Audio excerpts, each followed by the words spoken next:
Hello, আমি নবনীতা আর welcome সবাইকে আবারও একটা নতুন ব্লগে। একটু একটু করে পরিচিতি পাচ্ছি। আশা করছি তোমরা সবাই খুব ভালো আছো।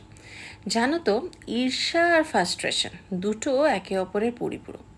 আজকাল সব বাচ্চাকেই একটা কম্পিটিশনের মধ্যে দিয়ে বড় হতে হচ্ছে। সবাইকেই যেন ফার্স্ট হতে হবে, আর না পারলেই তারা হতাশাগ্রস্ত হয়ে পড়ছে, আর তার সাথে সাথে তাদের বাবা মারাও। এই র্যাট রেসের দৌড়ে কে কাকে ছেড়ে এগিয়ে যাবে সেটাই হচ্ছে মস্ত বড় বিষয়।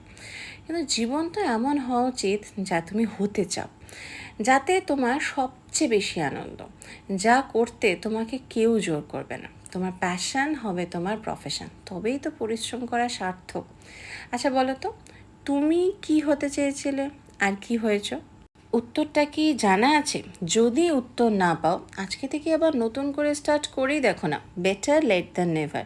কে বলতে পারে তুমি সেই উচ্চতার শিখরে পৌঁছাবে যা তোমার স্বপ্ন ছিল। অ্যাটলিস্ট মানসিক শান্তি তো পাবে। দেখা হচ্ছে নেক্সট ব্লগে খুব শিগগিরই। ততক্ষণের জন্য টাটা।